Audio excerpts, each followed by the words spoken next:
This is the show where we ham along together. Each week, we pick something new to learn, cold, or something old to investigate. Amateur radio is the hobby of 1,000 hobbies. There are so many different aspects to explore. Grab your gear and let's do this. It's showtime. So we're going to talk about coax switches, and I bought this thing. I actually bought two of them. So I bought these here things a long time ago when I first started my ham career, and I've never taken them out of the box. And I actually forgot that I had them, and I stumbled across them the other day when I was looking for, I don't know, like a coax jumper or something. And a couple of things stood out at me, and I thought this would be a great Nuggets episode so we can get to the bottom of this. So first off, what I want to do, instead of trying to switch one transmitter to two antennas, I want to try to switch two transmitters to one antenna, or even better, I want to go like this and switch two transmitters to two antennas. So fancy. I can do all kinds of fancy testing. And then I looked on the back of this thing, and it says VHF, UHF. How does this thing know VHF, UHF is going through it? Does it have a special attenuator and cavity filter and whatnot in there to keep out unwanted HF signals? I'm going to call marketing BS on that, I believe. And then here's the funny part. It's got an SWR chart on the bottom. And I know that's a little hard to read. So I'm going to share with you a little bit here. What? From 0 to 1,000 megahertz. 0 to 1,000. The SWR is below 1.2 to 1. So this high part over here is 1.2. And this is 1,000 and this is 0. So somehow this thing knows that VHF UHF is going through it. I don't know. Well, so if it has an SWR of 1.2 to 1 from DC to 1 gigahertz, that means that it has impedance that is somewhat dynamic across that range. So we found this out when I was testing out we found this out when I was testing the bacon grease dummy load a while back. Dummy loads have a frequency. They have a range of which they are effective and which they are not effective. And the bacon grease dummy load is not effective at VHF, UHF frequencies. So there's got to be some magic in there, but the claim that it is VHF, UHF only, and then has 1 to 1.2 to 1 SWR across a gigahertz of spectrum. Well, there's another staple in there. I'm like, why is this not opening up? I got to get a second staple out. Kind of a broad range too, right? It's audacious. It's bodacious. Which dacious is that, Jim? You would know. Bodacious means awesome. Yeah, bodacious. Girl, never mind. I'm not gonna say that. Family show. Family show. Audacious means with audacity, which means kind of like bold and daring. So I would say that this could qualify as both bold and daring. Say that I am the world's best YouTuber is an audacious statement. Yeah. And I am bodacious in my audacity when I say that. Yes. So this I use both of them in a sentence at the same time. Yes. So this is the CX201 from OPEC, and you will find this exact same container shape density of matter in a variety of coax switches. And they are about the same color, almost all of them. Yeah. Too. Is it like a pale military greenish, light greenish? I would say blue, but that's blue green. Yeah. And when I went on Amazon to look at this thing, I give you guys a link in the description down below. It says it's made for CB. So who knows? But I know there's no fancy attenuators in here. So what it could only be used on 10 meters. Right, exactly. What I'm going to do is I'm going to switch over to the desktop view, and then I'm going to embiggen myself, and we're going to take it apart. Because that's what we do here. And we're going to do some more things and just take it apart. I want to try and figure out if it's going to isolate a transmitter from a transmitter. Right. And then I want to find out if it's got some type of lightning protection. Why does that? That's interesting. Fasten it to the wall, I guess. I don't know. It's the third screw, yeah. It's the ground screw. Because that may be what that is, yeah. These would be through the wall, and then if you decide to actually do it, you could put that up and then screw it into the wall and then tie it off your. Yeah, that's exactly what that is. You tie it off your station. Yeah, we'll just go with that. I'm good with it.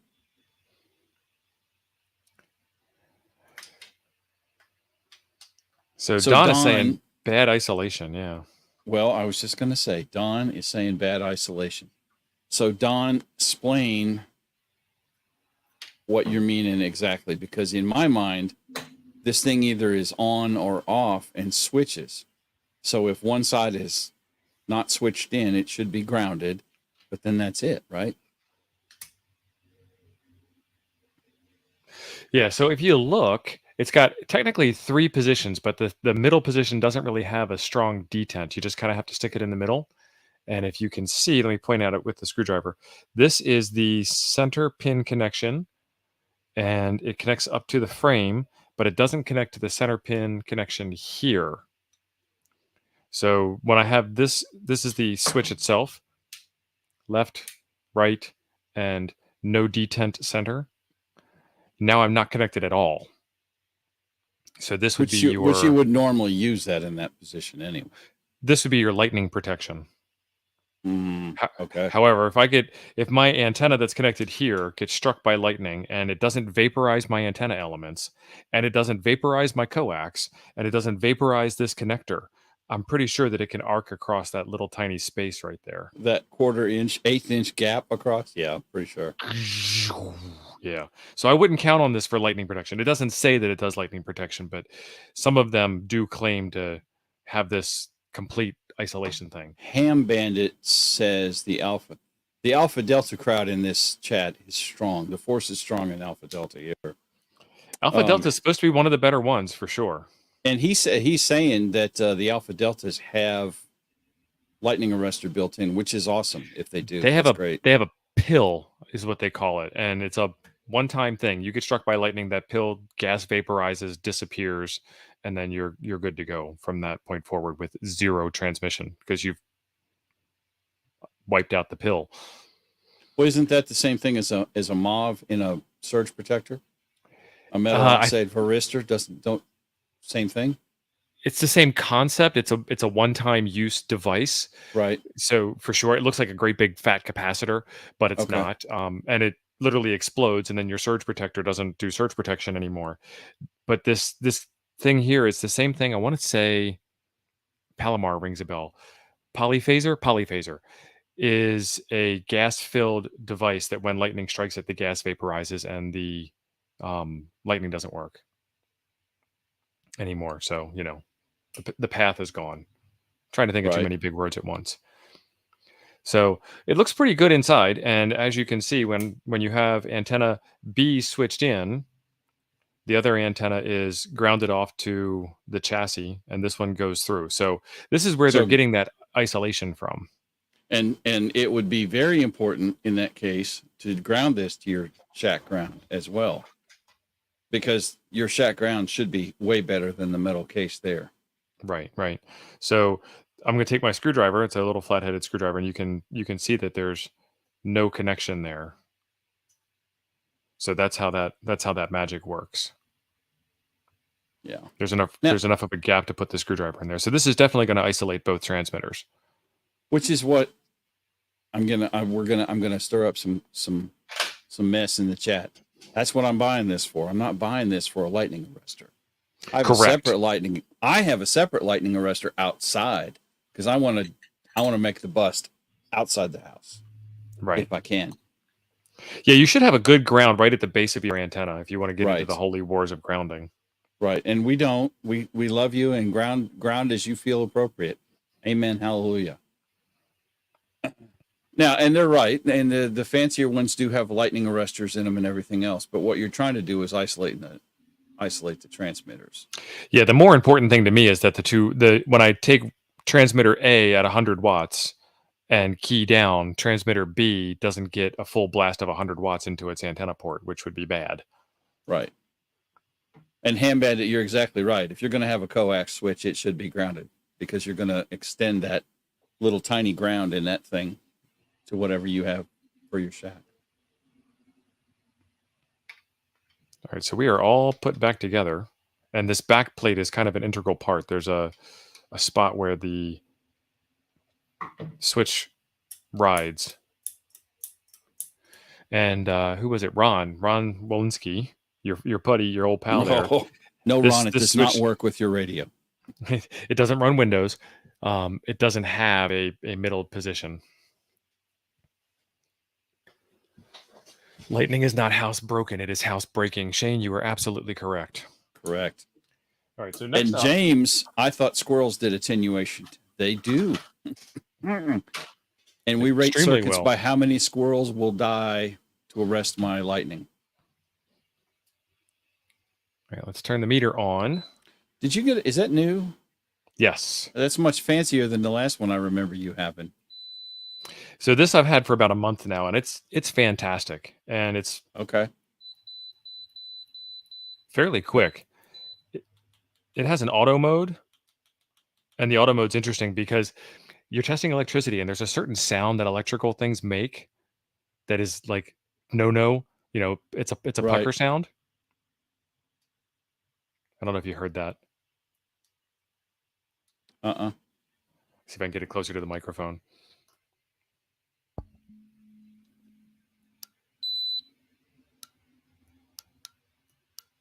You hear that click? Right. It's a relay click sound because that's what it is. Okay. It's literally a Okay. relay click, but it actually sounds like a little tiny electrical arc. And I was working with live DC power earlier today, and I went zap, and it went click.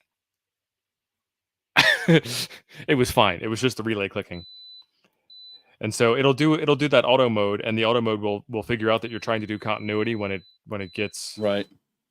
in that mode. So you get the relay click, and then it'll move over, and then it'll measure the continuity. So I put it into manual continuity mode whenever I'm doing continuity. So right now you can hear that beep, right? Yeah. Oh, it's loud. Okay. The beep is loud and clear. Okay. So I am in the middle position. So we're going to check isolation, the middle non-identified position. You can kind of feel it, but it's not a classic detent. So nothing, and nothing, and nothing, and nothing, and nothing. Let's check out the case. So those are all connected. And then to A, center to center works. That doesn't work as expected. And then to B, that works, and that doesn't work as expected. But what has me curious is this external part here. That's all connected. James, that is a great question. Thank you for watching, by the way. Is there a multimeter that graphs like an O scope that is reasonably priced? There Depends on probably whether you're is, talking about quality or not. right? Yeah, there's a Fluke that's fabulous. I'm sure it's exactly what every one of us would love to have. However, you got to have 2 kidneys to stay alive, or at least one. There's, if you look on Amazon, O1 or Handtech probably have some nice meters, nice, it's O1 or Handtech, which are not terrible. I mean, they're budget brands, make no mistake, but they get a lot of good reviews on stuff. And when you say graphing, you mean like a baby oscilloscope that's real time, or it's going to save the data to graph later? And what's reasonable? So also, what type of frequency range are you talking about? Right. Yeah. Are we talking DC range? Or are we talking RF? Yeah. So Jim, you're the go-to scope expert for our family here. I just bought one first. That's all. Yeah. So when we're looking for a scope for ham radio purposes, what type of frequencies are we looking at? What are we looking to look at on the spec sheet to verify we got the right one? So the general rule of thumb is that you want a scope that has a bandwidth 3 to 5 times greater than the signals you're going to be looking at. So what signals are we looking for? Well, at HF frequencies, you're looking at 30 megahertz. Did I say, is that right? Yeah, 30 megahertz. So you would need 120 to 150 megahertz scope to be in that ballpark. If you're talking about VHF and UHF, then unless y'all are selling cocaine on the weekends or won the lottery, you probably can't afford that one. Because VHF is 144, so 3 to 5 times that is 350 megahertz. Well, more than that, I can't do math. You're looking like a 500 You're looking like a 500 megahertz scope to do VHF frequencies, and to do UHF frequencies, you're looking at a scope with a gigahertz more bandwidth, and we're talking 5 digits, easily $10,000, $15,000. So HF now you can get away with. It will work if you don't have 3 to 5 times, but what it may do is attenuate the signal down because it doesn't have the bandwidth to process the whole signal. So, Awesome. And you can get one of those for, I'm sorry, go ahead, Steve. I was going to say, so Lon is talking about the new multimeter. Lon, there will be a video on my channel tomorrow morning about this multimeter, and there will be links in the description for that. That's probably the easiest way to get it to you. Is that that was Kaiweets? It's the Kaiweets KM601. And it's a fantastic meter, and it comes in a wonderful case. Where's the case? It comes in one of those, fabric hard-sided cases. What's the count on that? Do you remember? Will that be in your video tomorrow? 9,999 counts. Okay. There it is. There's the case. Let me look at this. And it comes with a temperature probe and 2 sets of batteries. So I have the spare batteries in here still. And then the case just keeps everything together. And it's relatively smart. So if you're trying to do like a ranged function, and it'll light up where you're supposed to put the probes.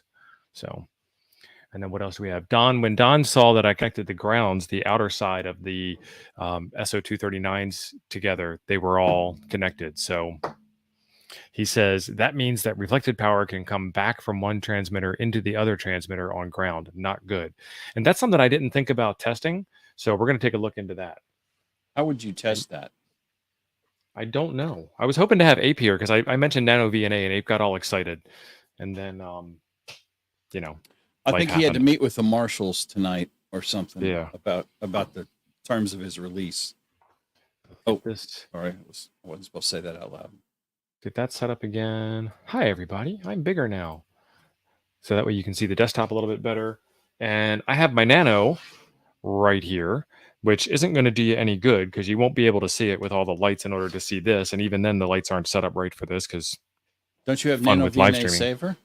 I do, but I just wanted to show that I'm, getting there.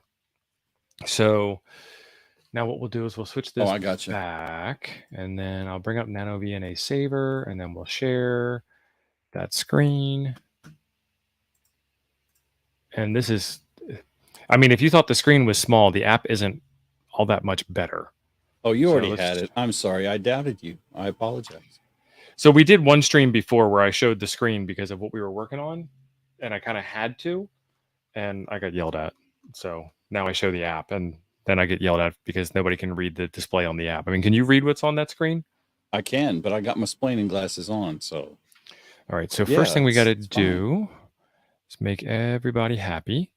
And now, Don was talking about the ground side and getting reflected RF back. You could also solve that or reduce the possibilities of that by putting I'm having a stroke here on camera. Putting a toroid on that to choke it. Putting a choke on it. That was it. Choke.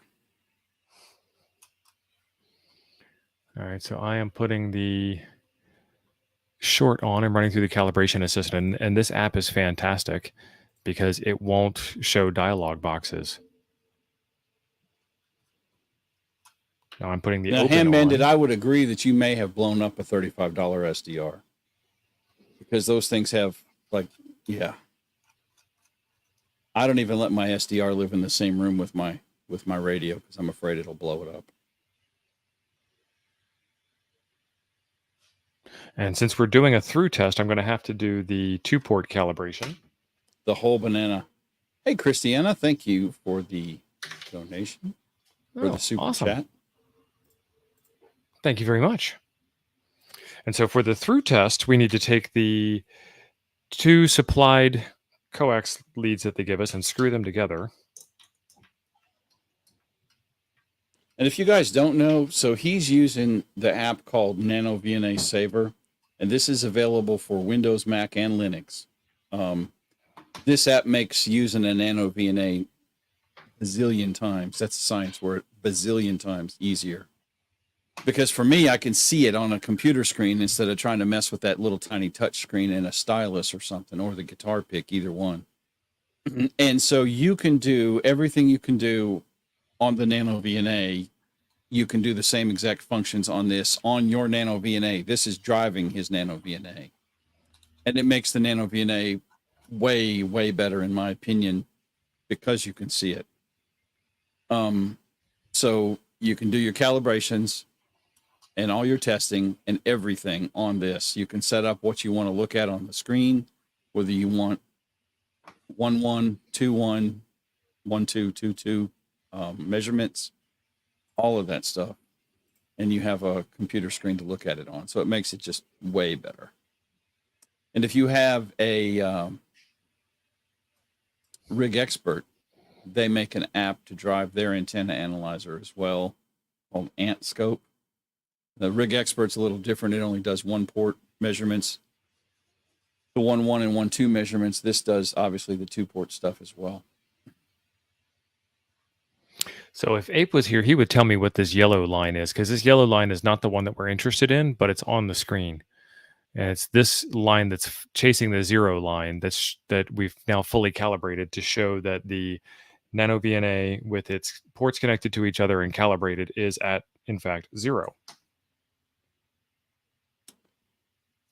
Yeah, I don't know what that yellow line is because there's no legend about what that's supposed to be telling me. Right. And now I've got it disconnected. And if I sweep it again, that green line of interest is the one that's now down at the bottom, as it should be, because now it's just reading air. Air. And what do we got? Yeah, Don, I know it's AntScope 2. The 2's irrelevant. It's the only one out there. Oh, hey, let me share some news with you while the Steve is getting his kit together there.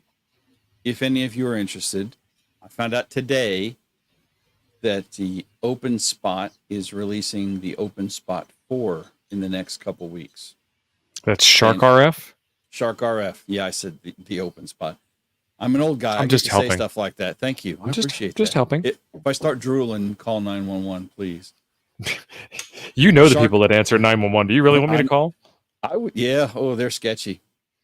They're saying they're going to release them on the 23rd. They made the announcement today, so the 23rd is a week from today. So easy, Greg. I'm married, brother. I'm just saying. So I'm looking forward to that. I want to get my hands on one. There's 2 models this time. There's a Open Spot 4 and an Open Spot 4 Pro. And what it looks like from what I read on the webpage today is that the Open Spot will not do the cross mode stuff. The Open Spot Pro, the 4, will do the cross mode stuff, D-Star to DMR fusion, etc. So to compare that, the Open Spot 3, the current production version, at least up until today, does the cross mode stuff.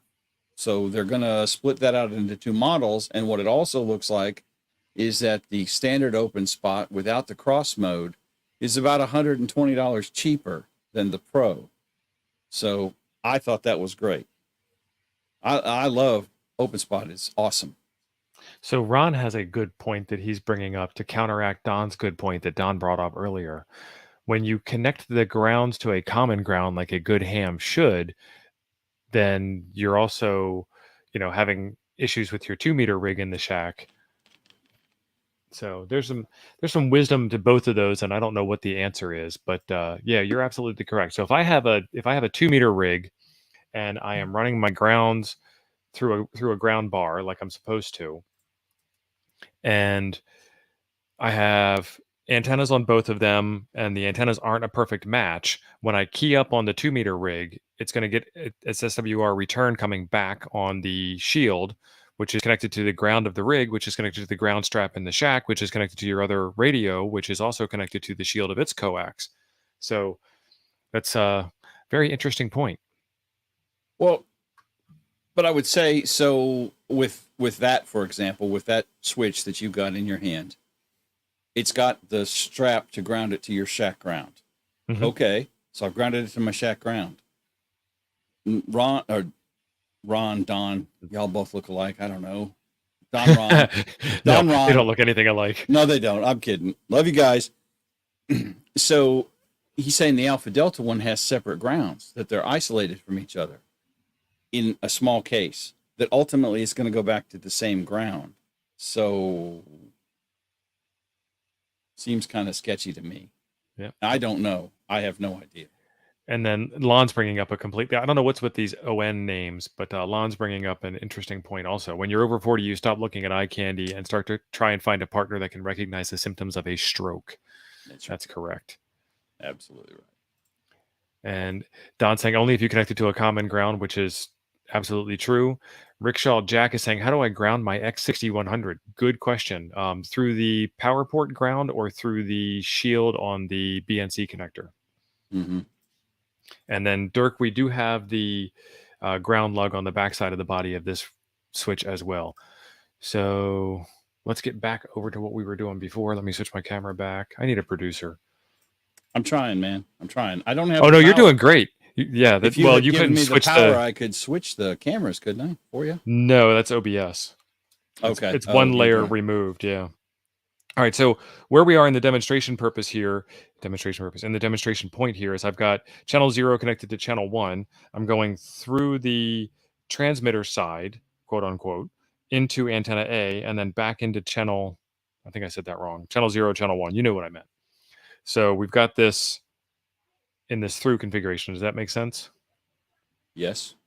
All right. So I'm going to bring up the NanoBNA Saver software again. And I'm going to do that same sweep from 0 to 1000 that we've been doing because that's what's on the back of the package, not for any other real reason. And I want to hit sweep again, and I'm clicking the stream and not the actual app. At Ron, the unused port in that switch does short to ground. The ground being the case of that switch. Right. So again, we're looking at this green line across the top, and we're going to look at what they call insertion loss. So you do see that there is some loss, and it did say on the packaging that there was some loss. Insertion loss less than 0.2 dB across the range. And let's see if we have some markers here. That's 800 megahertz. And where are we? Return loss -8. And where is this? This is 434 megahertz. Return loss -23. So I'm thinking that their numbers are written backwards. Or this scale is weird. Yeah, this scale must be weird.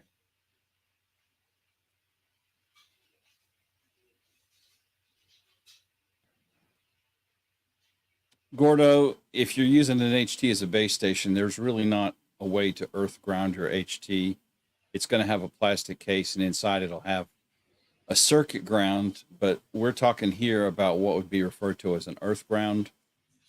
And the only place on your HT that you could ground it, because most likely it's made out of plastic, would be to fasten the shield of your antenna connector side to an earth ground, which kind of eliminates the usefulness of an HT. And since the HT is in your hand, an earth ground doesn't really do any good for you anyway. It's a whole different thing. The circuit itself is grounded, but in the case of shack radio, it's a little different. Okay, so we're still trying to figure out this insertion loss. So where's your marker at? At what frequency? It's over here at 900 megahertz. So that thing is telling you that you have an SWR of 2.6. And so return loss and SWR are inversely proportional to each other. And so you have a -6 dB return loss. So now if you go to 440, where are you at? It's interesting because it's changing. I would have expected it to be almost the same.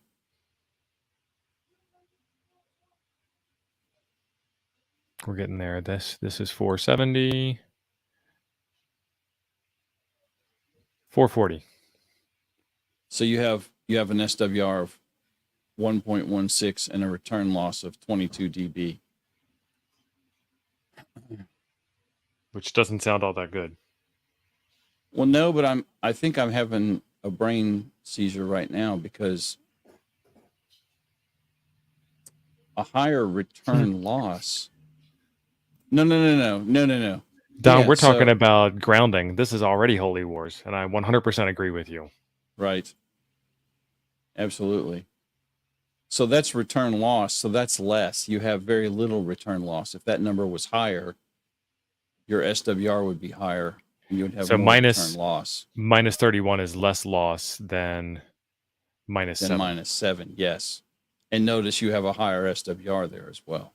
Yeah, so 2.575, and over here it is 1. So even though this thing says it's VHF, UHF, it actually appears to be better. Now, what range are you on, buddy? 0 to 1,000 to match the chart on the back of the card here. All right, well, let's tighten it up to just the HF frequencies and take a look at it. Let's do that. So 3.5 to, what do you want, 28? 29 to get the other end of the band. Yeah, that's fine. Yeah, see, that looks great. The SWR is 1.09. So 1.005 to 1.028. Not enough to matter. That's irrelevant. Now jump up to 2 meters. Do like 144 to 148, I think it is.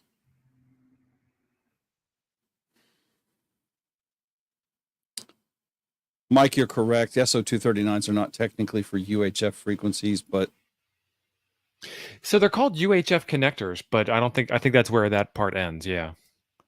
So we're 1.054. So maybe there just wasn't enough points of reality. Yeah. How many data points did you tell it to grab? Let's see. Sweep settings. All right, where is that?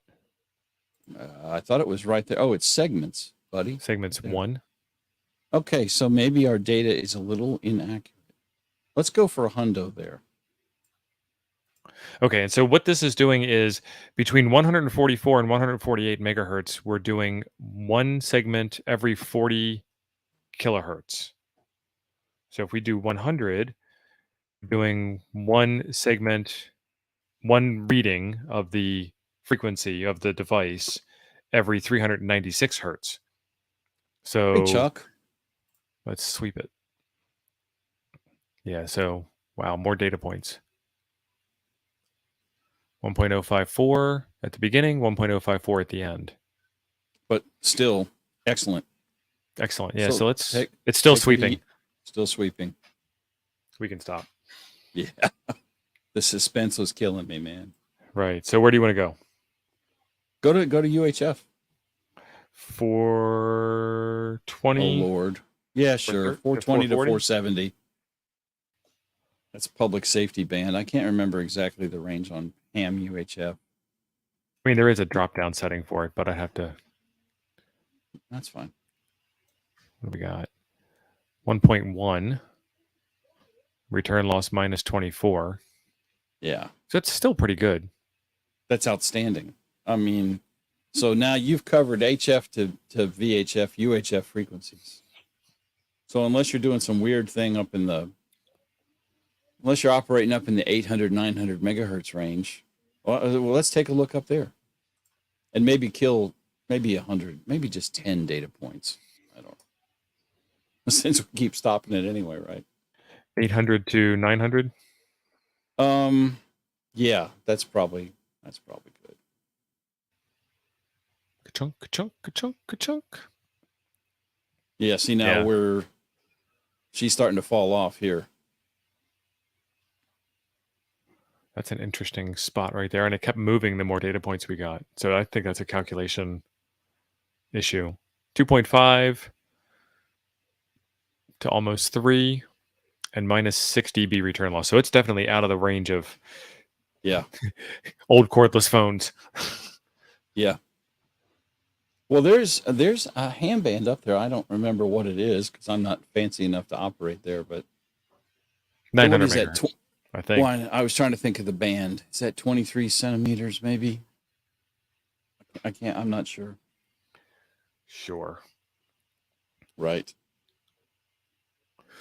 All right. So where would I be interested in? I'd be interested in 14 megahertz, 15 megahertz, 20 meters, roughly.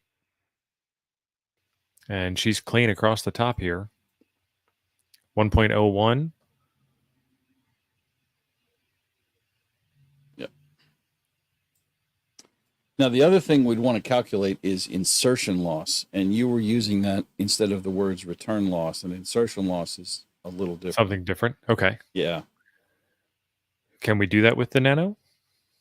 I'm trying to think of how we'd want to do that. So, yeah, you can. Yes, we can. So you need to DC the switch, and then we need to get some adapters, and we need to do our calibration with the adapters in line connected. Do your through test again, and then leaving the adapter on either side. So you'll need a male female SO239, or at least on one side. Need a barrel connector is what you're saying. Well, actually, I'm making it too complicated. I take that back. If you have a female SO239 barrel connector, pop the switch out, calibrate it with the barrel connector, and then I think if we put it in back, yes, that's right. Because we want to make that zero insertion loss by doing the calibration with the barrel connector, and then by taking that out, then that switch will show up possibly different. Now, Gordo, this is over my head and pay grade too, and it's over Jim's pay grade and head as well. We're just having fun here. That's the whole point of this. We're nerding out. This is nerding out. Jim, and I can't think of the guy's last name, your YouTube Elmer, W6LG. Yes. Jim, Heath. That guy. Jim Heath. Heath. That's it. He did a video on this a couple years ago that was pretty interesting. He hooked up probably 30 or 40 adapters in one long Franken chain of adaptification. He did. And I think all told, he had maybe 2 dB of insertion loss from this. I mean, literally a table full of connectors. So I expect this to be about nothing, really. All right, so I have zeroed that out, I believe. Oh, crap. Okay. So this is what Ape was talking about the other day on one of the car streams. I don't remember which one. Because what we're doing is we're doing a test, and it was on one of his videos. But we're setting this up to electrically remove anything. We've done our calibration, connected up. So now when he connects those cables back, we should get potentially a different result, I think. Okay, so what do you want me to do now? Just do your sweep on that frequency, run that sweep again. And see if It's we not get going to look any different. Yeah, see, I don't know how you do. Well, if the return loss is different, then that indicates insertion loss. So what I did was I substituted out this device for the SMA to PL259 plus this instead. So I already did a through calibration with the little guy. Yeah. And then I took that out and I put in 3 adapters and did it again. And then I took this out and then left the adapters behind. So I don't expect that this number will change enough to matter. And it has not. Right. Do you remember what the return loss was before? Because I'm willing to bet it was within less than 1 dB difference of where it is. Yeah, now. We're at minus 45 now. I want to say it was like minus 28, but I don't think that was on this frequency range. Yeah, we didn't. We need to actually start writing notes if we're going to do this real scientifical like. I think you can save those too, maybe, but I'm not sure how. Mike Smith says, look at S21. Yeah. So I can change this over to real, imaginary, group delay, phase. I can look at S21 by itself, whatever that means. S21 gain, polar plot. There's a bunch of choices here. See, we're not seeing that here on the screen. And the only one that connects both together is the log mag. And this is how I was taught by the ape man to do it, was to run the S11 and S21, S11 and S21, sorry, Right. log mag, because that's a different thing. This S11, did it again. This S11 and S21 is a technical term, not a number. Correct. It's probably a technical term that makes up a number, but just go with it. Lon, not with this device. There's not nearly enough sensitivity in this thing. If you switch to the Open SO239, could you be able to measure if it leaks? So we can. I see what he's saying. He's saying switch. Yeah, I think here. put your switch in the middle position. So that's the B. Let's see what it does. Oh, that's not what I thought he meant. Okay. Yeah, it's down here. So it's sending a signal in here and not getting it back here. I mean, that's minus 80 dB. That's essentially nothing. That's the noise floor. So let's unplug this and run it again, and it should look about the same. Yep, it's the same. Ron is messing with us.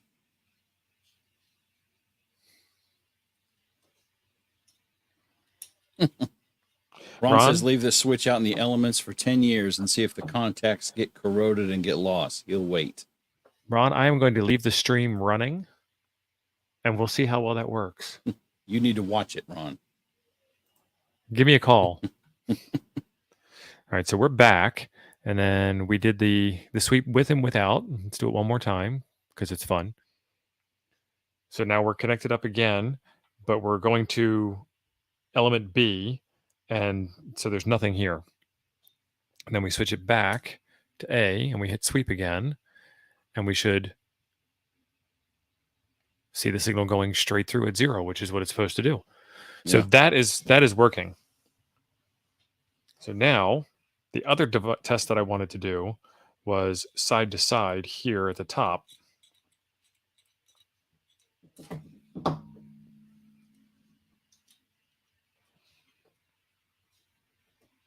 And that's a confused jumble of wires. So now I've got the switch connected to the top, and we should see the same results. We should see this minus 80 is my prediction. Hey, look at that. That's beautiful, man. That's actually a little higher. Maybe. I don't know. A little higher. Not enough to matter, but a little higher. I'm talking 5 dB, but it's still nothing.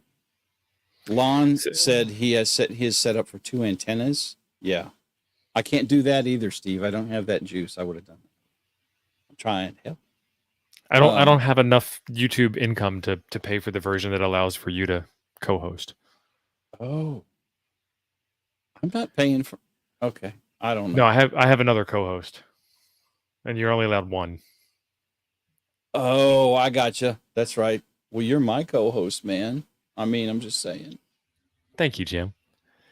So Lon has his setup for 2 antennas, which is, well, don't change it to Ape because Ape is, he doesn't know how. Or Chuck. I'll change it to Chuck. Chuck, that would be fantastic. Chuck would be better at it than Ape would be. We can say this because Ape's not watching because he's at that, I know, but I think Chuck's in here. He was earlier. Yeah, Ape's at the hearing. All right, so Lon says, I have mine set up for 2 antennas. I was curious if I was making the other antenna. And Lon, this is your proof that the signal coming in from this side is not coming out of this side. We've got minus 80 dB of attenuation between the two, which is the same as if this one was not connected at all, because it's not connected at all. That's the thing there. And Lon, what you're asking about, that's actually a really good question. And I want to say this, it's a little more in depth than what Steve's saying, but Steve's right. But I would also tell you what you're trying to do is less, what's the word? Dangerous? Dangerous. Yeah, thank you. That's exactly right. Less dangerous than what Steve is talking about. Because see, you're just using one power source to switch 2 output lines. Steve, we were talking earlier, all the grounding stuff is about using potentially a switch to switch one antenna and two radios, which kind of ups the danger game a little bit. Because potentially you could have both radios on at the same time. Ask me how I know. And when you key up one, there potentially could be power in the other one if the switch is not right. And that's what I we're did it. curious I did about. it. I never had a problem with it. So Let me switch my view back. Stop and the that. other thing I would say about all this is more grounds are better. The more you ground stuff, the better. You won't generally go wrong by grounding. 1.5 kilowatt of power. When It in doubt, says ground it out. It says power rating 1 kilowatt CW, which is a pretty impressive power rating. And then obviously don't switch devices while powered. Important safety tip, because that's like crossing the streams. That's exactly right. So what I have here is a radio and 2 dummy loads. And we have 2 dummies on stream. Hey, I see what you did there. Which one of the people in the chat are you calling a dummy? Oh, You ain't talking about me. He said that, not me. I didn't say that. Yeah. So let me switch back and see what you think of this. All right, so the end game here is to plug a radio into here and a radio into here and have an antenna here. So I can switch 2 radios to 1 antenna. So what I wanted to test was,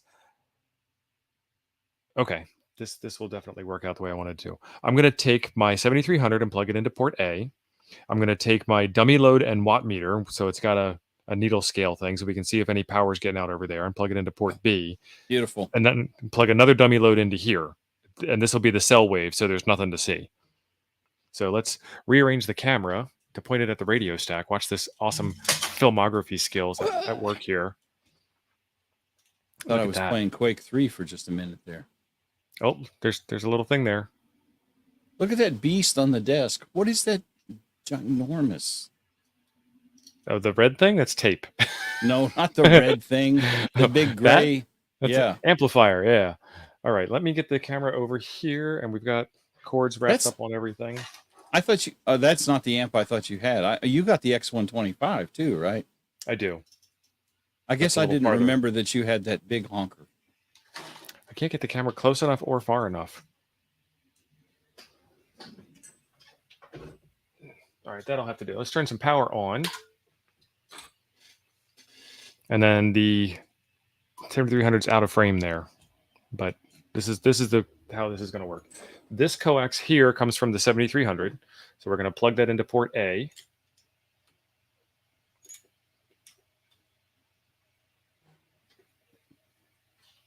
And this is where we let the smoke out on stream. And then this coax here, you can see the cell wave moving, the cell wave dummy load right here. I'm going to plug into the output port for safety.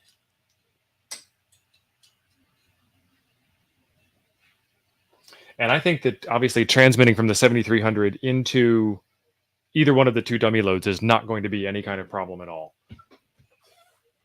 Correct. And then this coax here goes into the MFJ. Do we have telestrator functionality in here? Because that would sure be handy. I don't know what that word means. The thing where I can draw on the screen like Madden used to do. Oh, no. Okay, so let's walk through this. We have the 7300. It's in CW mode. So when I key down, it's going to put out power. Let's back this off to 10. Yeah, that just gets blown out. Yay, technology. And he's going to do it in CW so we get a solid carrier, which you won't get with single sideband. Yeah, single sideband won't put out any power unless you're actually talking. You could also use RIDI and AM as well, right? Yeah, AM will drop a carrier, RIDI will drop a carrier. Okay. So I need to go into menu, keyer, change that to a straight key. All right, so now we're in straight key mode. We're coming in from the transmitter on port A, and we're going out to the dummy load without a meter. So let's look at, wow, turn the light on. The white balance, it kills the white balance. There you go. Yeah. Now it's better. Look at that. No movement on the needle. And then we switch. And so now we're coming in here, and this is grounded. I wonder what that looks like on the SWR meter. Yeah, that's off the chart on SWR. That's what I expected. Right. But we're not moving the needle. You know, when you hold your hand up there, you could actually see that needle even better. Just a little bit of shadow on that meter on that side. Yeah. Oh, wow. Nope. Down there beneath it. Yeah. We'll just do the whole. There we go. Oh, geez. That's awesome. It's not even moving. It's barely jiggling it. And I mean barely.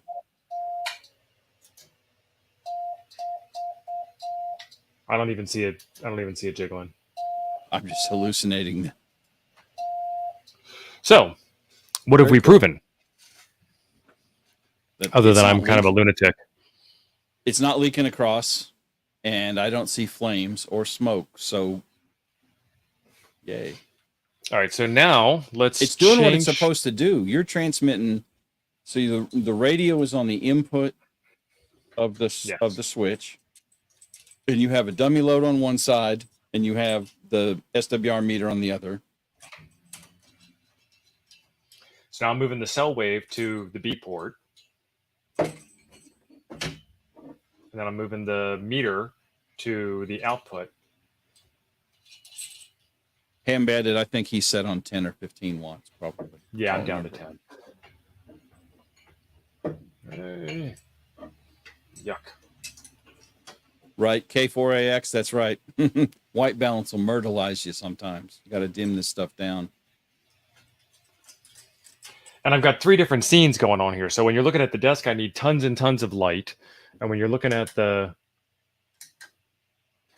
radio setup here, I need no light. Okay, so let's do this again. I have the 7300 in CW mode, and that is going into port A, which is connected. This cable here at the output is going into the meter, and this cable here, the other transmitter, is going into the cell wave with no display on it. So now, if I key down,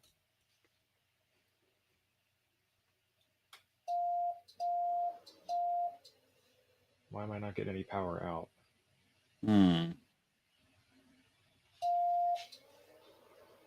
Where's the kaboom? I thought there was supposed to be an earth-shattering kaboom.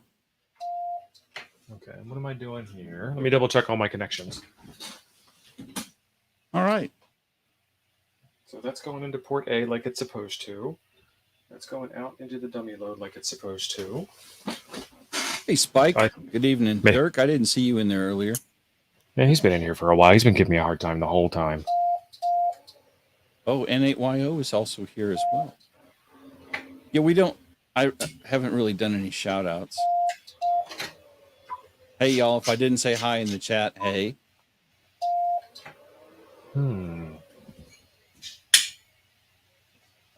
Gordon, the answer to your question is on single sideband, there's only power when you modulate. And when you modulate, it means when you're talking. So the power output, even though you may have a radio set to 100 watts, does not mean you're putting out 100 steady watts of talking power. If you watch the needle or the gauge, whatever you have, you'll see that it's bouncing up and down like a Jack Russell on cocaine when you're talking. But when you use some of the other modes, CW, for example, it is a solid carrier. So if you key down at 100 watts, you're getting out 100 watts. If you key down at 10 watts like he's doing, we should see that needle deflect to about 10 watts. On sideband, it would not move at all unless he talked into the microphone. And K4AX CW key. For testing purposes, that's what we want to do. We want to see that solid carrier. All right, Jim. So why do you think this isn't working? I was talking. I'm sorry. So the radio is going to... All right, so let's take a look. walk me through this one more time now, where we are. Radio is going to port A, and port A is the one that's switched in line. And then port B is going to the dummy load just for safety purposes because it's not connected anyway. And then this is going into the MFJ. And you're not reading any power? I'm not getting any signal at all. So maybe this thing doesn't work in the backwards direction? It has to. There was no electronics in there. Yeah, I know. You'd have to put in a rectifier to stop that, and there was no rectifier circuit in there. Let's pull this out. You absolutely should have power. I mean, it's a stupid question. You have the meter in the right mode, right? Yeah. You looked at SWR at one point. I didn't know. Yeah. And the SWR should be good whether the meter's in the right mode or not, because it's either going to, in this case, it's going to go out to the antenna or it's not. Right. I just didn't know if we were looking at no SWR because we're on a dummy load kind of thing. Oh, we're looking at infinite SWR. The opposite. Too much. Oh, okay. So now I'm doing a barrel connector here. Oh no, Gordo, that's fine. It's what we're here to do is talk about ham radio stuff.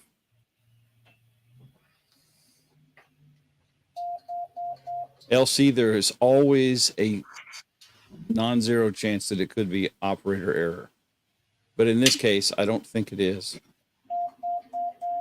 Okay, this is ugly.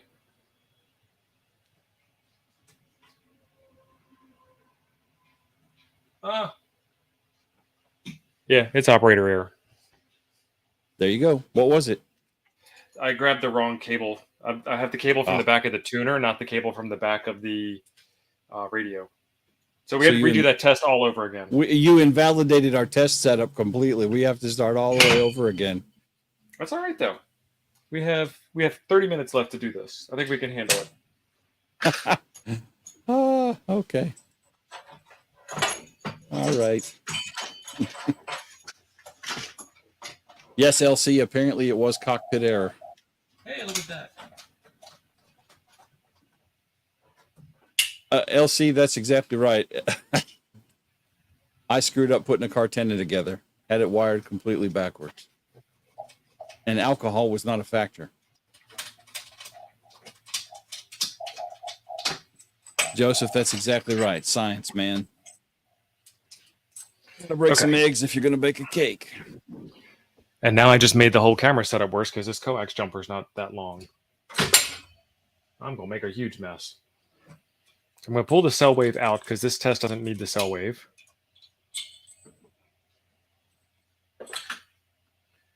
All right, and then this is the cable from the transmitter plugged into port A. I guess I do need the cell wave for this.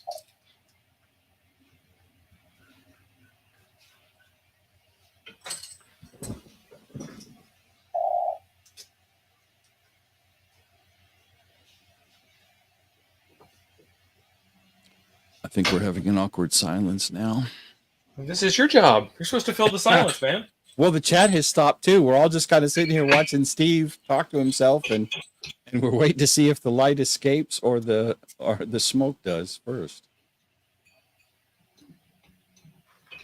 Okay, so now we're going to get back to ugly cam footage. Radio. And this big old mess of wires here. This is the... Oh, I can't even see that. Where's my hand? This is the coax from the radio. Mm-hmm. It goes out to port A on the switch, and then port B on the switch. Hey, look at that. Port B on the switch goes into the cell wave, and then the output of the switch goes into the dummy load, and the dummy load's in the up position, aka the dummy position. Now, where did my key disappear to? Hey, now I have no SWR, and we're moving the needle. Yeah, we should wiggle that needle a little bit. So let's increase the power. There we go. Now I can't see that. I can't read that meter, but turn that off. Nope. Turn that off. is it? Nope. Oh, yeah. There we go. Now you can see the meter. Yeah. Is that 10? Yeah, 10. Yeah. Okay. So I'm actually at 12 on the radio. Let me switch it down to 10. There we go. 10. All right. So now if I switch,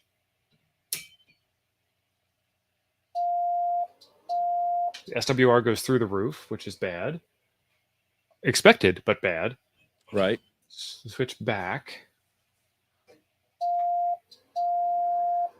Needle goes up and the SWR is back. So it is switching the transmitter out, but it's switching the transmitter out in a bad way. So if I accidentally screw something up, and like if my FT8 software is running and it's in the middle of doing something, but I don't see it transmitting, and I switch all the stuff around, and then it goes into the transmit cycle 15 seconds later, my radio's at infinite SWR. Yeah. Okay, so I'm going to rearrange some wires. Right. Now, most radios, and I say most radios because I heard this on the internet.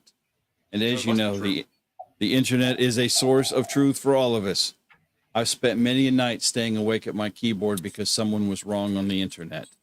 I have heard that newer radios, and I don't have any real definition of newer, but I've heard that newer radios have protections. They do. So that if you do something silly, the radio will protect itself and step down that power so you don't blow out your finals, which is your final amplifier stage. And that is the problem with keying down on a no antenna system. You need a load for the final amplifier to push against. Okay, now, back in the CB days, that was a big deal. I am recabled. So the other thing is that this is a 100-watt transmitter. I'm doing 10 watts of power output for a very short burst of time. I'm not generating enough heat to cause a problem. And the radio does have a temperature gauge in it. So lots of protections, like we were saying, but not recommended to do it if you have a choice, which is one of the things I'm working on here. And so that's a big no-no for moving forward. So let's get back into where we are with cabling now. We're going to do this ugly camera footage. So we have the cell wave dummy load plugged into the output port. And then I have the radio is still plugged into the A port. And the meter is plugged into the B port. And I'm on port A. So now what we're trying to see is this needle going to move when I key down? Nothing. And there's no movement. At all. So they are isolated from each other. And let's increase the power. I'm at 100 watts now. Yeah, nothing.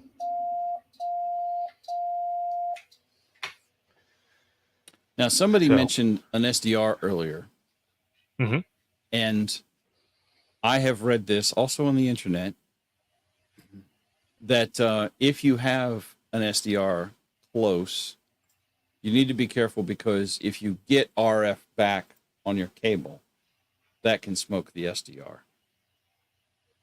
Not really related to what this is, but somebody had mentioned that earlier when we were talking about this. So I've heard if you have your SDR in the same room and it has its own antenna and you transmit 100 watts, you're transmitting 100 watts like into the room nearby, that it's also a problem for some, like the RTL SDR dongles, the little cheap ones. Probably the very low end ones.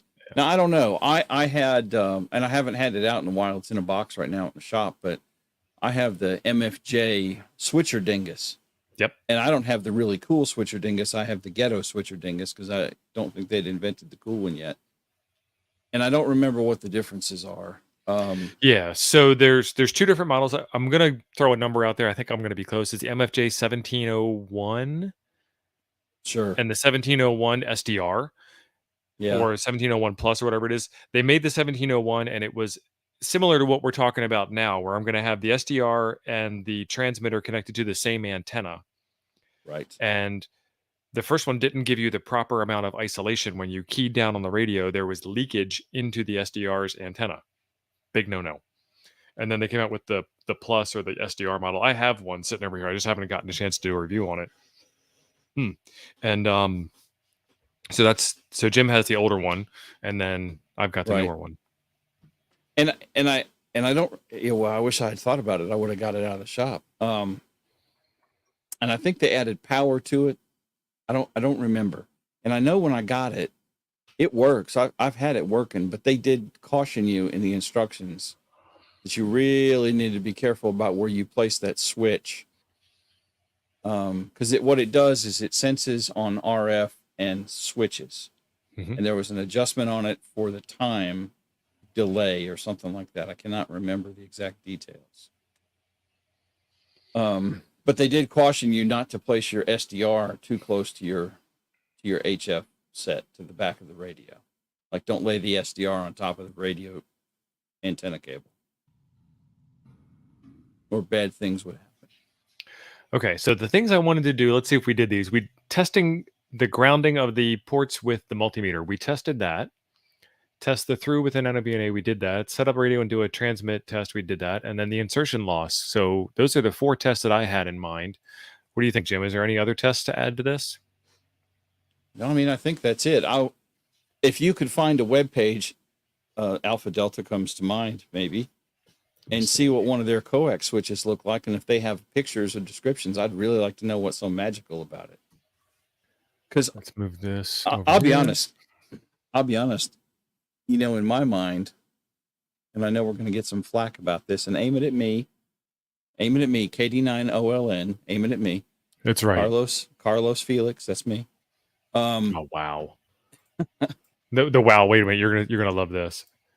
It's a couple pieces of metal and a switch. Oh, There's no magic elves in there. And I don't care how much you pay. Oh, wow. Have you met our Lord and Savior Microsoft front page? GeoCities wants their website back. Holy crap. And to make matters worse, this is the new Alpha Delta website. Oh my Lord. I think they mean new like the URL, but yeah. This was before they invented. Go ahead. This is before they invented anti-aliasing on fonts. Look at this. Look at these jagged edges. See, I didn't notice that. What I was thinking was, at least it's not blinking, Steve. Yeah, there's not like an under construction caution sign or something. That is ghetto. I was also going to say someone's kid did that on his Windows XP machine. Bless her heart. Bless his heart.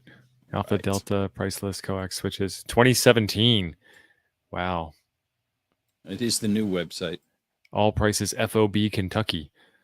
Because we still use old antiquated terms like FOB. Free on board. I don't really know what that means. I think that means after we put it on the truck, it's not our problem. I think so.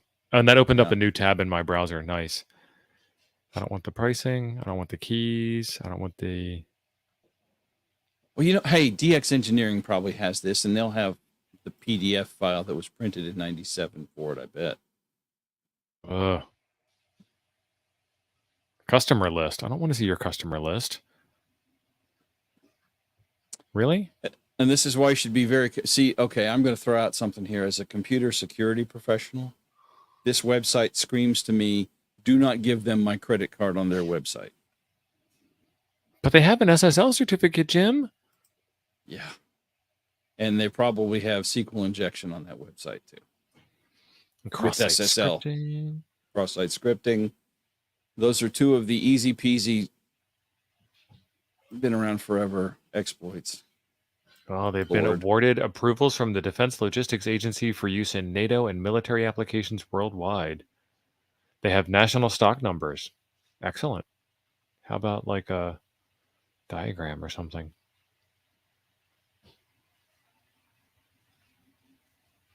Yeah, we're not going to give away any of our secret sauce. All right, DX Engineering, here we come. Because I will say this about some of this stuff, and not all of it, and I'm not necessarily boning on Alpha Delta, because I could be wrong. Probably am. It wouldn't be the first time. I was in the fire department for a long time, and you'd be amazed at the prices they charge for junk in the fire department. It's like if it's fire service rated, it's going to be 5 to 8 times more than the same thing in the civilian world.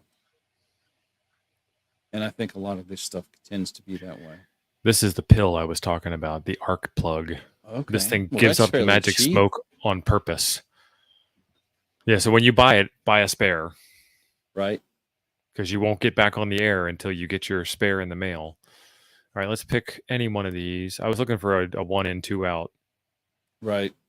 So Well, I that's mean, where the arc plug that's not a goes. terrible price for a 4-port one. So this beast here is $35 to $40. I mean, it's a substantial hunk of pot metal. I wouldn't consider it outdoor weatherproof. It's not going to rust, but it might do other fancy things that metals and oxygens do. Suggested parts. There's the pill. Okay, so that has okay, that's what you were talking about earlier, that the lightning protection is built in it. Impedance 50 ohms, insertion loss not less than 0.1 dB, isolation more than 50 dB, which we saw with Steve's cheap one. Yeah, minus 80, which was the same as Yeah. having it not connected because it basically disconnected it. All Yeah. ports grounded position, yes. 1500 watts, which is better than this one.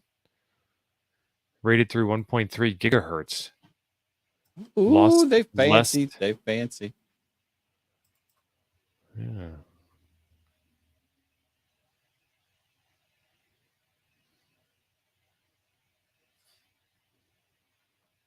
Documentation, instructions. Instruction sheet. This is more of the same stuff.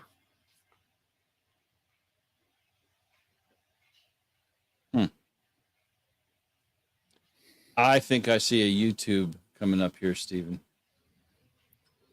Yes, Jimmy. I believe I'm going to be buying one of those and opening it up on camera. Maybe not that one. Anyone ever use the MFJ 1700C? I think that's the 1 in, 4 out. Yep, this is the one. Oh yeah, this is multiple antennas, multiple transmitters. I have the 2x2 MFJ switcher. When I had a 991 and a 7300 here, I used it all the time. I was told this is the one to get. And I can see why, because this is kind of the application that I want. I don't have 6 antennas and 6 transmitters. Well, I probably do. But I don't want them all at once. What I want is the ability to have like my go-to radio for Thursday night FT8 off, and then be able to switch in new radios as I bring them in for review and testing and stuff. Like I want to be able to test this radio out and not have to go through all that rigmarole I just did rewiring everything. Right. And I've seen you put a dummy load on one of those antennas.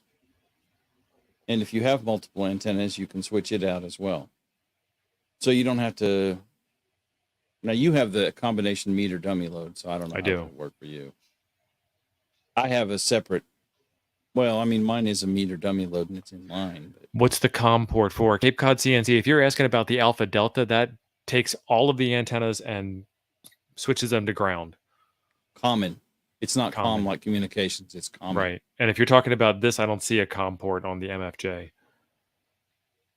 So I'm going to guess that he's just catching up to the stream. The jumper cable kit for it is $459.95. For what? I don't know. Yeah, and DX Commander did do a complete teardown on these things here.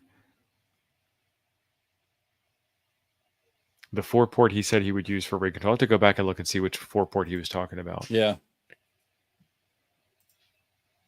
I was hoping we could get a teardown of one of those Alpha Deltas. So obviously it's going to be fancier because it's got that fill that it's putting in there. But also that's a good lifesaver. Yeah, absolutely. And I would, if I had one of those, I would probably use the pill and my outside lightning arrestor as well because Mo is better. So speaking of DX Commander, he has a video he was talking about. I don't know if he's reposted this one or not on his new channel, but he had a nearby lightning strike, not a lightning strike at his house, but a lightning strike close to his house. And not only did it wipe out most of his electronics that were connected, it also wiped out stuff that was turned off in a box in the other room. Wow. Unplugged completely. And we've had lightning. This is the first house I've lived in where we've had some really like seriously dangerous weather come through. We've had tornadoes that have come through the yard, and I've lost 13 trees in my yard due to one tornado. And I'm happy I walked away. I'm not complaining. Don't get me wrong, But we also have had lightning strikes real close by that have taken out light fixtures that I have that weren't properly grounded. And the lightning didn't strike the fixture. We've had lightning blow the circuit breaker on the utility pole across the street that feeds our house. We've had a tree fall on the power line and knock it off of my own personal power pole. Because in Wisconsin, if you have a power pole in your yard, it's your pole, but you're not allowed to touch it, but it's yours. You also can't fix it, but it's yours. And they're not allowed to touch it because it's yours. So, yeah, fun stuff with laws around here. Yeah,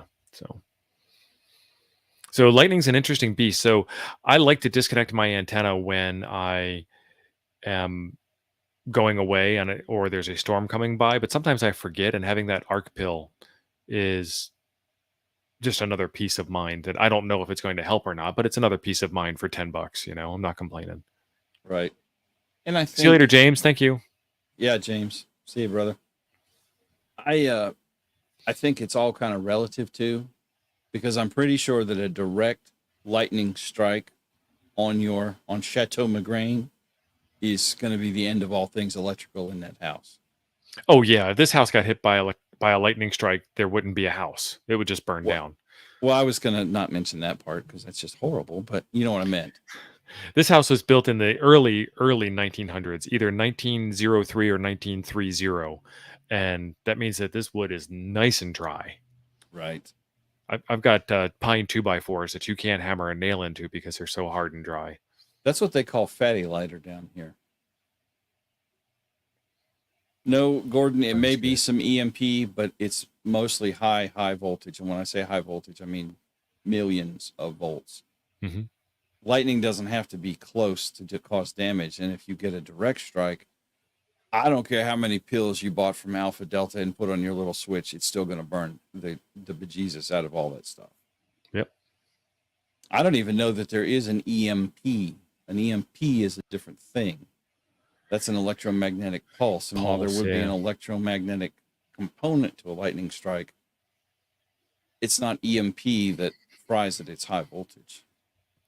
So Liberty's got an interesting point. He says, if it survived this long, it's in the right spot. And I used to agree with that. And then we've got some really big trees in the front yard here that have dropped some really big branches on the house. And those trees weren't that big. Man. It's the squirrels, I'm telling you. Yeah. Those trees weren't that big 120 years ago. So they've got 120 years extra growth on them. So they're extra big compared to what they were. They were just saplings when this house was built. To put your shack in a metal trash can. Yeah, that would be fun. Yeah. And sweaty. Ooh. Could you imagine Alabama summertime in the ham shack that's made out of complete metal, sealed? Well, yes, my shop is a complete metal. It's got air conditioning. It's Alabama. Well, if you've got air conditioning, then you have RF entry points. Right. I do. So Liberty brings up the chainsaw point. I've had this argument with myself many times, so I'm not having it with you. I'm just having it out loud, and you're listening to it. So hope you understand the disclaimer there, my friend. If I cut down those trees, that's going to be about $4,000 worth of work, at which point I will need to put in $4,000 worth of air conditioning that my house doesn't have because it was built before air conditioning. So it's a lose-lose situation. It's about $8,000 to remove the trees. Do you have any AC in the house, like window units or something? I have a couple of window shakers, and they do fantastic. It does not get hot here. The hottest we're going to get is late August. It might hit 90 for a week. Okay, we call that today. Yeah. Today. Today was 64 degrees. Today was 91 by my last check. And I think this is not the first 90-degree day. Yeah, we didn't. I mean, my best friends growing up in Northern Illinois, they didn't have central air. We didn't really think it was a big deal then. But their dad also didn't believe in insulation or diet soda. So, wow. So Dirk just said downburst, and so there's a weather phenomenon that we get in Northwest Wisconsin called straight line winds, and that was something I had never heard of before. And now there's downburst, which I still, after living here for as many years as I have never heard of the term downburst. So I don't know. And now I'm scared for a whole nother reason. Yeah, Dirk had some weather drama at Shea Dirk the other day because he posted some pictures in the Discord. He did. Dirk is maybe 25 minutes max from here. Okay. And Andy learned the word derecho last year. I don't even know how to pronounce it. And that's when I learned it, when it came through my house last year. I was talking with Joe Brett on the Toads Discord, and he's looking at weather modeling and stuff. So, yeah, there's some interesting weather we get up here. Derecho. I don't know how to say it either. I have not Googled that. Derecho. Oh yeah, It's it's like a word. Inland We don't know how to hurricane. say it. Yeah. Just say hurricane. We're not allowed to say hurricane out here, but I grew up on the East Coast and I know what hurricanes are. We are now officially in hurricane season here in Alabama. The difference between what you get with hurricanes, and I can say this because I used to live on the East Coast, and what we get out here is you have like days of warning that a hurricane's coming, sometimes weeks of warning. I mean, you can make the decision after you wake up the next morning as to whether or not you're going to pack the car and leave. Right. I have a weather alert radio from Midlands that sounds an alarm, and I have to make the no go decision right away. Now we do have tornadoes here as well, although growing up in the Midwest, we had a lot more tornadoes in the Midwest than they do down here. There you go, Jim. Derecho. Derecho. Is that a or a ch? It's a ch, because otherwise he'd put a K. Yeah, derecho. So you pronounce that like Vegeta and tortilla. Oh, yep. Tortillas. Cape Cod CNC's asked me to check my email. He sent me a picture of his X61 handles. Oh, he made the fancy handle? The paracord thing? Yeah. I think Richard made those too. K04OBR. K04OBR. I can't remember Richard's exact call. Oh, wow. He did a good job. Is that what came in the kit? Hang on, let me download this and share it out. Your face is way out of sync with your mouth. Sorry. This is like watching a Chinese kung fu movie, man. This is great.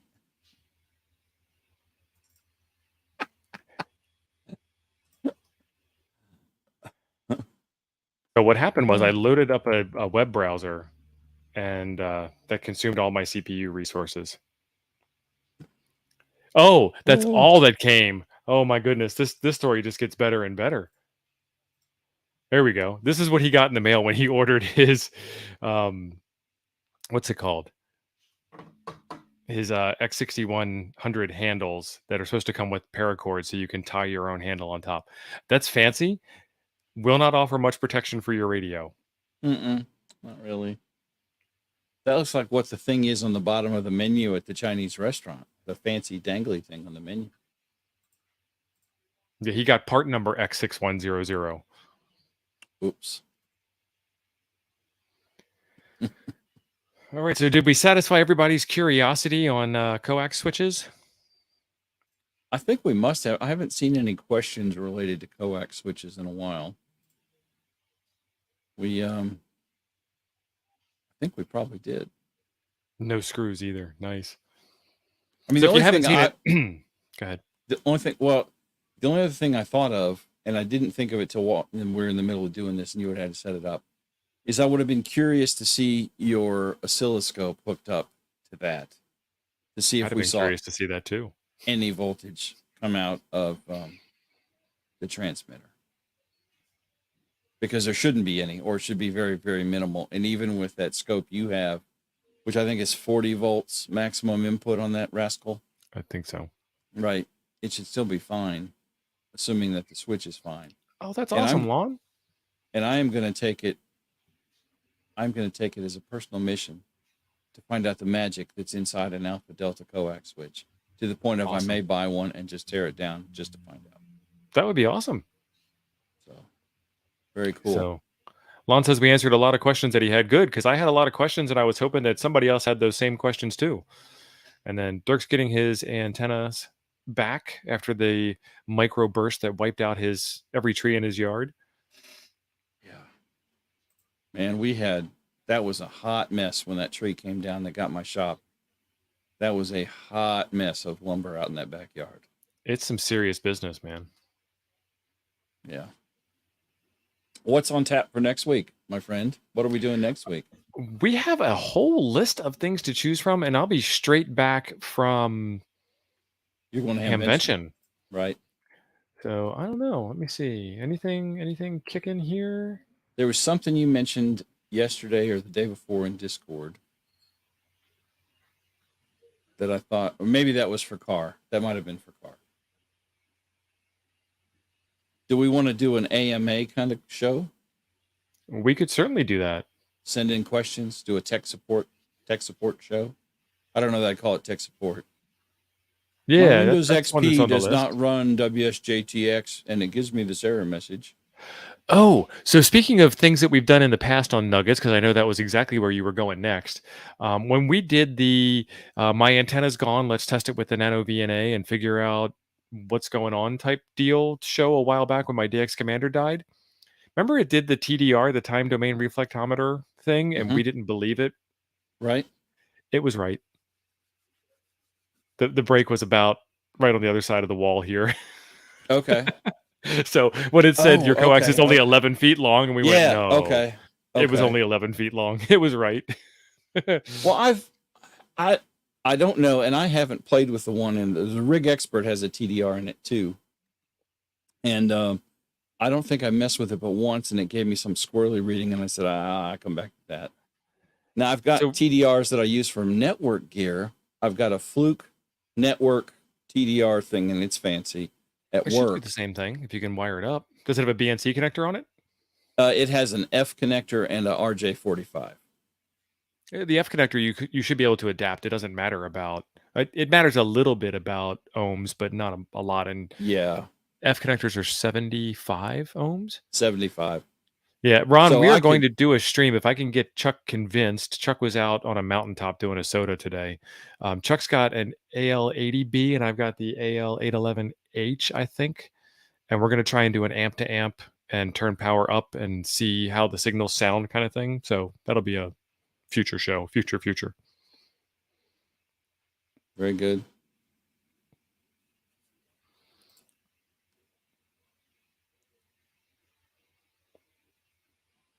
Field equipment use stuff. Yeah, we'll talk about that, Dave. A cooler, battery powered fans, a cooler. I'm not a field day person because I'm not in a club around here. You don't ham outdoors. And it's outside. It's hot outside. I just don't, I'm not into it. It's not my jam. I mean, I'll talk on the radio and make field day contacts for people. You know, if they're doing their little contest stuff, rock on. I'm cool with that. We were just talking about this today. Talking about this. I can't afford it, man. If somebody wants to donate one to the channel, we will tear that thing to bits. Is that the thing? Shield? Is that the same thing I was talking about? No. That's where I'm thinking he's going. Maybe it is. If you're talking about was that the EMP shield, total shield? We were talking total about shield is the 5G protector. Yeah, and EMP and squirrels, I think, also. But it's like what, $500, $400? It's an expensive beast. We'll have to do a Kickstarter. Jim does not have that kind of channel cash to throw away. Like Jim has this kind of channel cash to throw away. So if I buy something, I want to get some use out of it. Now, I'm not a big time YouTube professional like some other people on the stream, but yeah, I wish. I'm still aspiring. Yeah. We'll get Abe to buy it. He'll buy anything. Right. Just wait till he's got a couple of Miller lights in him. That's right. Hit him up about 9:30, 10 o'clock on a Friday night. Abe, I think you need to do a video on this. And he'll totally forget that we talked about it this Monday. It'll be perfect. And Chuck said you couldn't do a video on this. Well, I'll show him. Chuck talking that trash, man. You know how Chuck is. Fallen firefighters are all the same. That's right. Oh, yeah, we're good at throwing shade. So, ladies and gentlemen, you have reached the end of another fantastic Ham Nuggets episode. I appreciate each and every one of you for stopping by and spending some time with us. This was Coax Switch Teardown, and can it do the thing? And the answer is yes. And the conclusion I've come to is maybe I'm not smart enough to be trusted with it. I think the device will be just fine. But it would be good if it's good for being lazy and not disconnecting entire swaths of radios and antennas when I just want to do a quick test. As long as I leave radio A off and connected and radio B on, it'll be fine. So nothing to worry about there. So I think that's the end answer. But if I left radio A on and I was doing something and I switched to radio B, that would be a problem. So The other hopefully, thing I found is that they don't like being real close to each other either. Because I had a 7300 and a 991 stacked. Mhm. They didn't appreciate that, switch or not. They didn't appreciate it. well, I had 2 radios in here Saturday testing, and they were both plugged into dummy loads, and they were both receiving each other just fine. Yeah. So, ladies and gentlemen, good day. We will see you in the next one. Bye, y'all.